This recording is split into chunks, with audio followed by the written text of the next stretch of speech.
Hello everyone, आज हम discuss करेंगे question 5 of uniform flow in open channel. Question है a discharge of 20 metre cube per second flows in a rectangular channel 10 metre wide set to a slope of 10 raise to power -4। Find the normal depth of flow if n value is 0.012। यहाँ पर N value क्या है? Manning's roughness coefficient. सो पहले हम लिख लेते हैं कि क्वेश्चन में क्या गिवन है। सो डिस्चार्ज गिवन है 20 मीटर क्यूब पर सेकेंड का। बी यानी कि विड्थ क्या है रेक्टेंगुलर चैनल की? 10 मीटर। स्लोप क्या है? S that is 10 raise to power -4 और एन की वैल्यू क्या है? 0.012। अब हमने फाइंड क्या करना है? Normal depth that is Y. तो सबसे पहले हम एरिया ऑफ द चैनल निकाल लेते हैं। वो क्या होगा? B into Y. So B कितना है? 10 है इंटू वाई। अब फिर हम निकालेंगे wetted perimeter of the channel. So वो क्या है? पी क्या होगा? B plus 2y। So 10 plus 2y। अब हम ये कर क्यों रहे हैं? तो ये हम इसलिए कर रहे हैं क्योंकि हमें पता है ये क्वेश्चन एक एप्लीकेशन है मैनिंग्स फार्मूला की। जो हमें डेटा गिवन है वहाँ से हमें समझ आ रहा है कि यहाँ पर मैनिंग्स फार्मूला लगेगा। तो इसलिए हमने एरिया, वेटेड पेरीमीटर और अब हम हाइड्रोलिक रेडियस फाइंड कर लेंगे। सो हाइड्रोलिक रेडियस क्या होगा? एरिया दिया हुआ है 10 into Y and then perimeter क्या है? 10 plus 2y।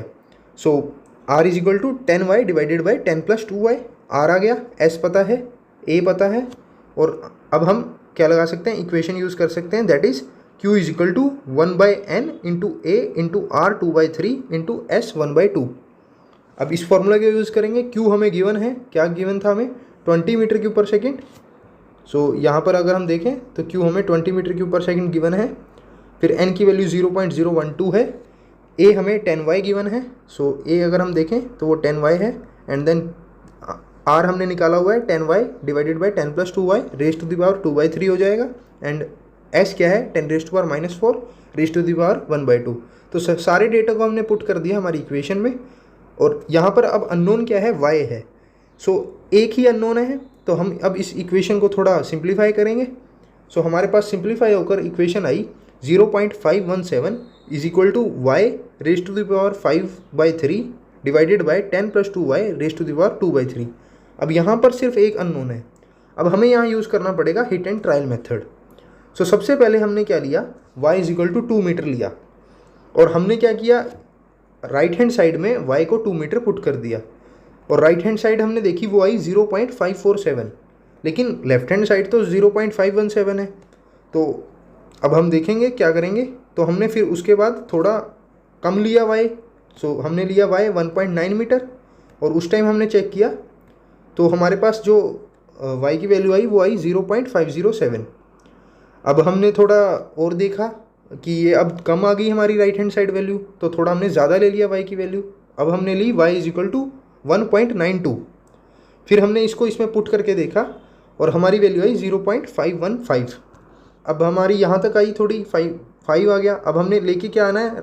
Right hand side, left hand side में 0.517 हमारा यहाँ तक भी आ गया। अगर आप चाहो तो यहाँ ये भी हमारा आंसर है y is equal to 1.92। But हम थोड़ा और इसको आगे सिंप्लीफाई कर सकते हैं। सो हमने पुट किया फिर 1.925 मीटर और फिर राइट हैंड साइड वैल्यू निकाली तो वो एग्जैक्ट 0.517 आई। तो हम कह सकते हैं कि हमारी अब right hand side is equal to left hand side है। तो y की वैल्यू निकल के आई 1.925 मीटर। आप चाहें तो इसको यहाँ तक भी कर सकते थे, 1.92 मीटर तक भी कर सकते थे। बट अगर आप पे थोड़ा एक्स्ट्रा टाइम है तो आप थर्ड वैल्यू तक भी निकाल सकते हैं।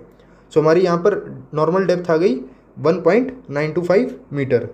अब इसमें आपको हिट एंड ट्रायल ही करना पड़ेगा। सो यही है इसका एग्जैक्ट मेथड।